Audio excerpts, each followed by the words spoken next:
और हमारी पूरी पार्टी और पूरा गठबंधन दल आदरणीय चंपा सोरेन जी को समर्थन करता है। और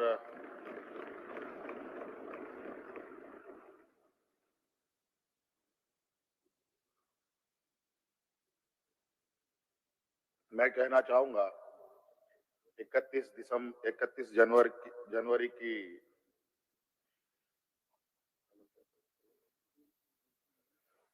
जो काली रात, काला अध्याय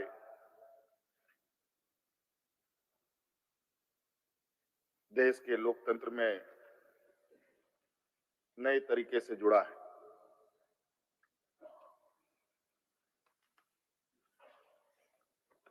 31 तारीख रात को देश में पहली बार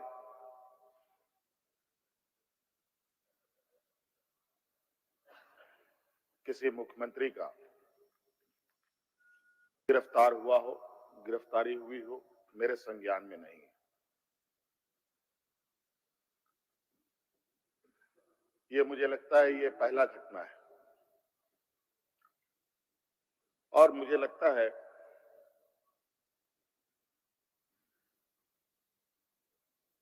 इस घटना को अंजाम देने में कहीं ना कहीं राजभवन भी शामिल रहा है।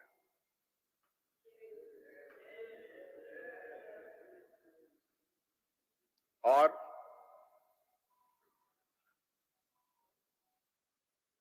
जिस तरीके से ये घटना घटित हुई है, मैं बहुत आश्चर्यचकित हूं।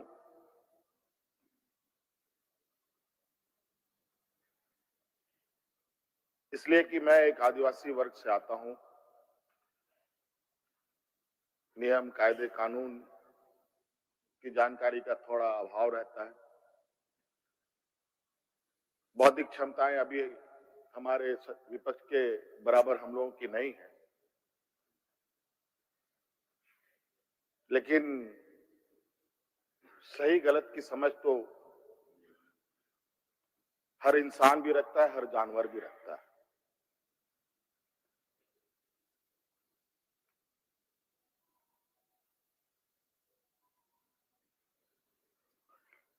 अध्यक्ष महोदय, बड़ी सुनियोजित तरीके से, बड़े लंबे समय से 2022 से 31 तारीख को दिए गए अंजाम की पटकथा लिखी जा रही थी। बड़े तरीके से उस पकवान को बहुत धीमी आंच में पकाया जा रहा था, लेकिन ये इनकी जो पकवान है ये पकने को तैयार नहीं था। लेकिन इन प्रकार इन्होंने इस आधे अधूरे पकवान को अपने लिए परोसा और बड़ी सुनियोजित तरीके से मुझे अपनी गिरफ्त में लिया है।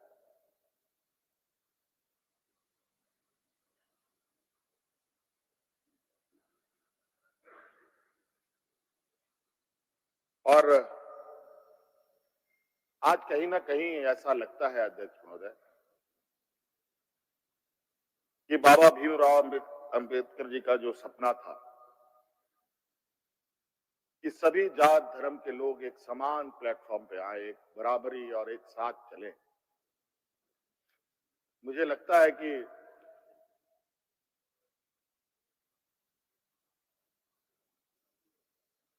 जिस तरीके से बाबा भीमराव अंबेडकर जी को भी अपना समाज छोड़कर बौद्ध धर्म अपनाना पड़ा, ऐसे ही आदिवासी दलितों के साथ भी आने वाला भविष्य में करने की तैयारी हो रही है।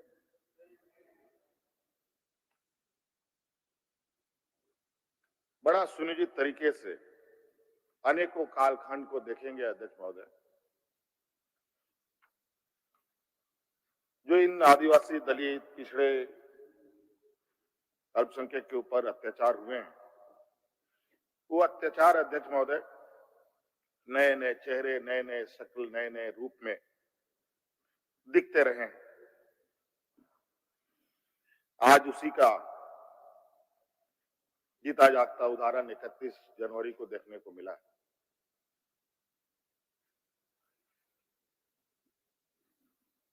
और आज कहीं ना कहीं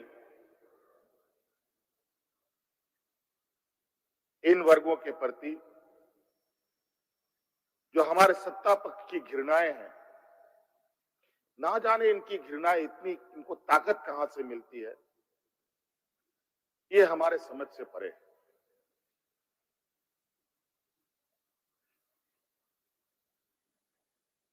इतनी घृणा, इतना द्वेष का के प्रति इनका आदिवासी दलितों के प्रति कि आप इससे अंदाजा होगा कि इन्हीं के पाले हुए तंत्र ये कहते शर्माते नहीं कि ये जंगल में थे तो जंगल में ही इनको रहना चाहिए। हम जंगल से बाहर आ गए, इनके बराबर बढ़ गए तो इनके कपड़े मैले होने लगते। ये हमें अछूत दिखते हैं।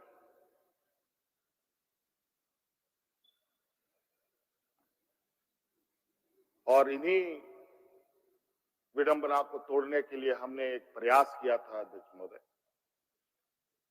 क्योंकि झारखंड आदिवासी दलित पिछड़ा राज्य है, इन समूह को आगे बढ़ने का, इनका मार्ग प्रशस्त करने में हमने कोई कमी नहीं छोड़ी। इनका बस चले तो हम अभी भी जंगल में जाकर के वही 50-100 साल पुरानी जिंदगी में जिए। और मुझे इसका आभास था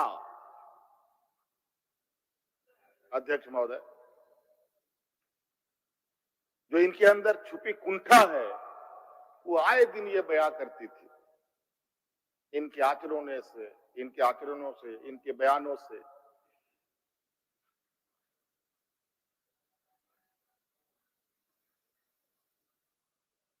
लेकिन हमने हार नहीं मानी है अध्यक्ष महोदय। इनको लगता है कि मुझे जेल के सलाखों के अंदर डालकर ये अपने मंसूबे में सफल हो जाएंगे। ये झारखंड है अध्यक्ष महोदय, ये देश का एक ऐसा राज्य है जहां हर कोने में आदिवासी दलित पिछड़े वर्गों से अनगिनत सिपाहियों ने अपनी कुर्बानी देकर यहाँ के आदिवासी दलितों की जान बचाई। देश आजादी के सपने भी ये लोग नहीं देखते थे अध्यक्ष महोदय, तब से झारखंड के आदिवासी अपनी हक अधिकार की लड़ाई लड़ रहे। ये तो बहुत बाद में आए, लेकिन बौद्धिक संपन्नता, आर्थिक संपन्नता, आज तक इन लोगों ने देश का गांधी टोपी नहीं पहना अध्यक्ष महोदय।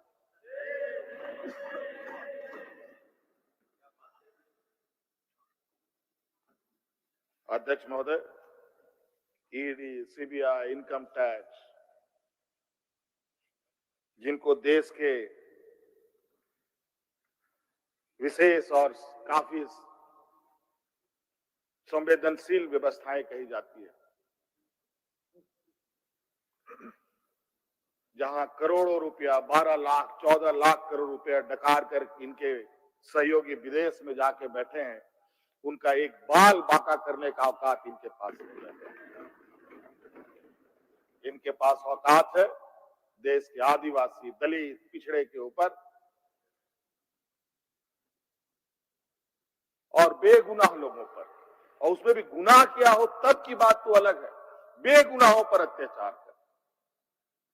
आज मुझे किस लिए अरेस्ट किया गया अध्यक्ष महोदय? 8.5 एकड़ जमीन के घोटाले पर। अगर है हिम्मत सदन में तो कागज पटक कर दिखाएं कि 8.5 एकड़ का जमीन हेमंत सोरेन के नाम पर है। अगर होगा, मैं उस दिन से राजनीति से इस्तीफा दे दूंगा। अध्यक्ष महोदय,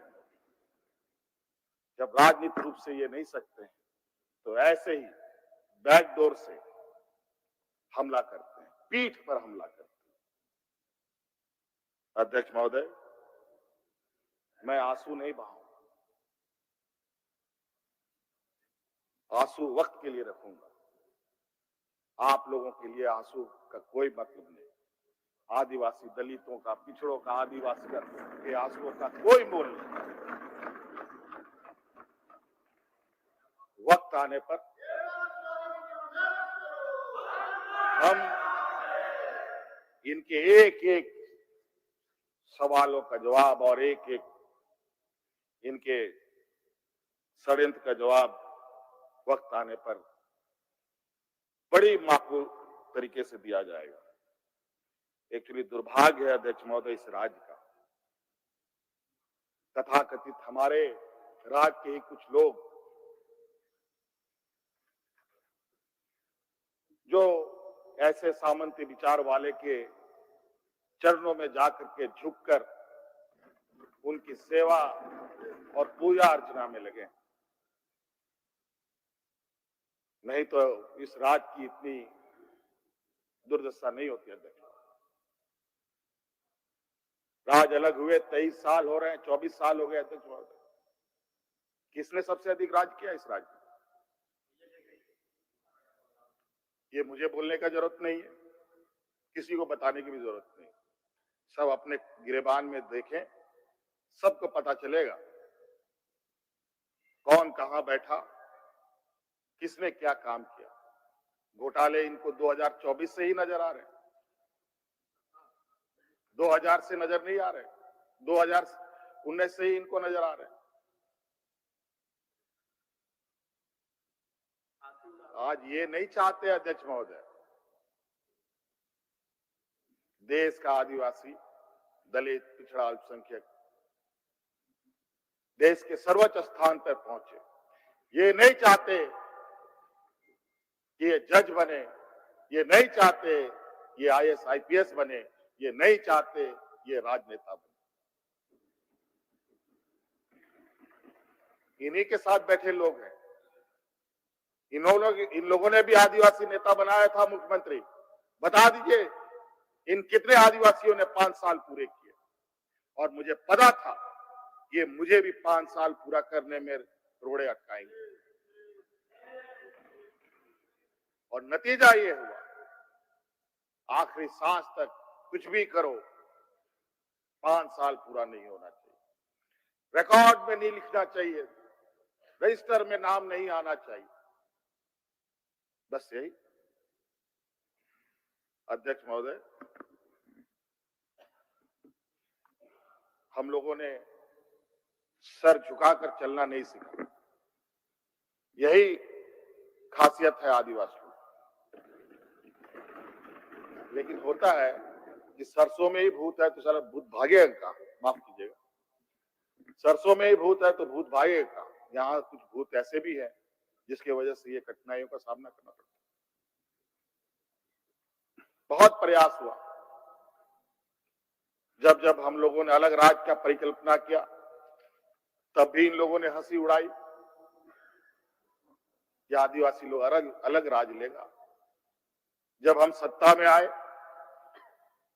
आदिवासी सत्ता चला पाएगा, कुछ दिनों में गिर जाएगा।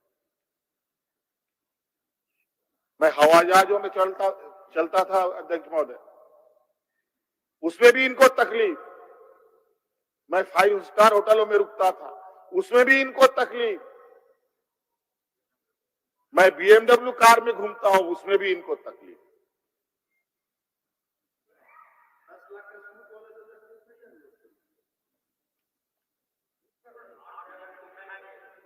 क्या कहावत है कि हम करे तो गुनाह, ये करे तो क्या, यही कहावत है। खैर छोड़िए अध्यक्ष महोदय, बड़ा विचित्र स्थिति है अब जो स्थिति दिखाई दे रहा है अध्यक्ष महोदय।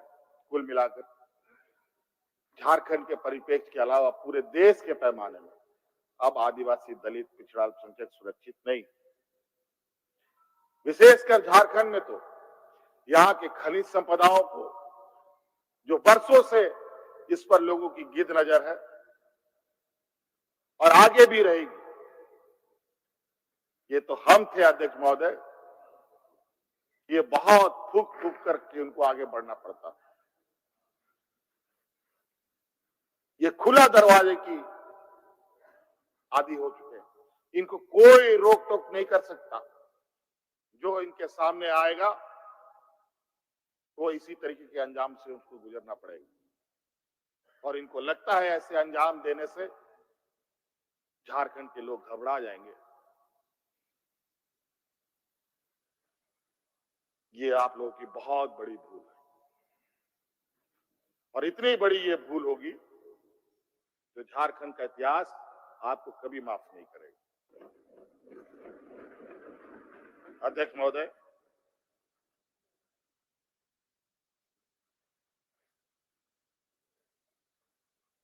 आज जो षड्यंत्र का पैमाना है वो इस कदर बड़े उसके जो दायरे बने हैं, कानून के अंदर रह कर गैर कानूनी काम करना कैसा हो, ये कर किसी से सीखना हो तो इन लोगों से सीखिए और इनके संस्थाओं से सीखिए। मैं तो कहता हूं, मैं फिर से कहता हूं कि आप लोग दस्तावेज लाइए सदन में, या आपने ईडी और सीबीआई को सपोर्ट कीजिए और कोर्ट में पेश करें। एक भी दस्तावेज अगर आप लोग निकाल के दिखा दे कि हमने 8.5 एकड़ जमीन हड़पी है, तो मैं उसी दिन राजनीति से संन्यास किया, झारखंड छोड़ के चला जाऊं। अब इनको नहीं मिला तो हमारे बीवी बच्चों परिवारजनों के खाता भाई ढूंढने में लगे। ये पैसा कहां से आया, वो पैसा कहां से आया, ये आया वो आया। अध्यक्ष महोदय, असमानताएं देखिए इसी सदन के अंदर। जो सरकार के द्वारा उपलब्ध कराए जा रहे ऋण, जो यहाँ के आदिवासी विधायकों को कितने वर्षों के लिए मिलता है और गैर आदिवासियों को कितने सालों के लिए मिलता है।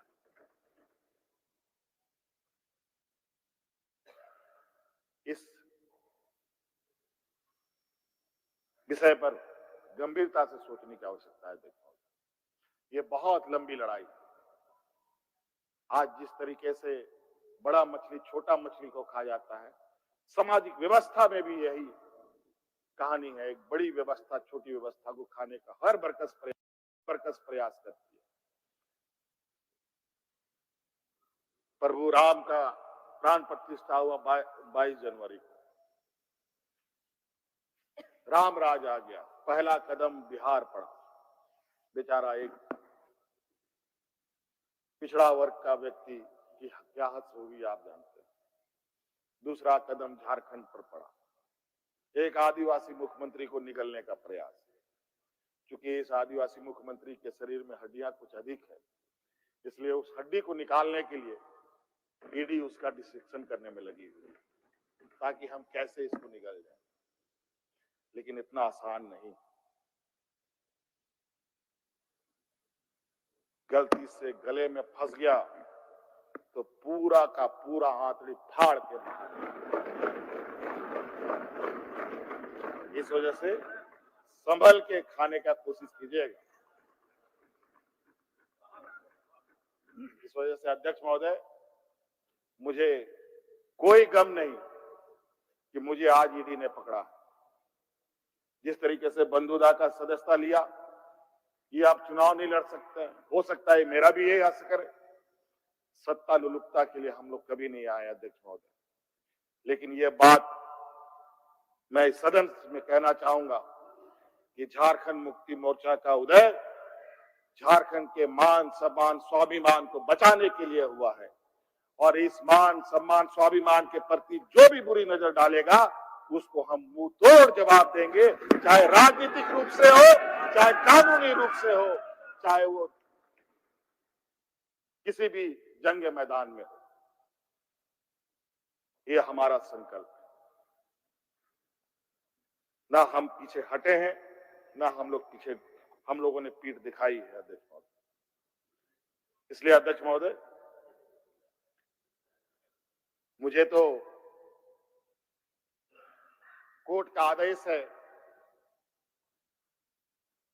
कि मीडिया के सामने या बाहर वक्तव्य नहीं देना है। तो हमने ईडी वाले से पूछा, क्या सदन में भी बात नहीं रखनी है? तो उन्होंने ये भी कहा, नहीं सदन में भी आप नहीं रख सकते। हम बोले वाह। तो मैंने कहा कि आइए स्पीकर साहब के चेंबर में खड़े हो जाइए, बैठ जाइए, वहां से आदेश जारी कीजिए, फिर हम चुप हो जाएंगे। ये स्थिति है अध्यक्ष महोदय। अब उस दिन का इंतजार है। अभी तो गवर्नर हाउस का कोरम पूरा हो गया। अब विधानसभा से लोग कब अरेस्ट होंगे, राष्ट्रपति भवन से कब अरेस्ट होंगे, लोकसभा राज्यसभा से लोग कब अरेस्ट होंगे? 150, 200 सांसदों का निलंबन। क्या अध्यक्ष महोदय ये इतिहास के सुनहरे अक्षरों में लिखा जाएगा अध्यक्ष महोदय? बड़ी विचित्र स्थिति देश में। और मैं ये कहना चाहूंगा अध्यक्ष महोदय, विशेषकर आदिवासी दलित पिछड़े भाइयों से, आप तैयार हो जाएं। अब शोषण की एक नई परिभाषा गढ़ने जा रही है। अगर अपने आप को आपने कमजोर किया तो आने वाली पीढ़ी कभी माफ नहीं करेगी। तो अध्यक्ष महोदय, राज्यपाल महोदय आए और 32 पेज का इन्होंने अभिभाषण पढ़ा। हम लोग लाख चिल्लाते रहे। अध्यक्ष महोदय, अभिभाषण पढ़ के क्या होगा जब देश में लोकतंत्र ही नहीं बचेगा? आज हर चीज पिछले दरवाजे से हो रहा है। अध्यक्ष महोदय, खैर इतना तो हम लोग बुद्धि ज्ञान है नहीं, लेकिन समय ऐसा भी नहीं है, समय से बड़ा बलवान धरती में कोई नहीं है। और वक्त फिर घूमेगा और फिर हम आपके सामने उपस्थित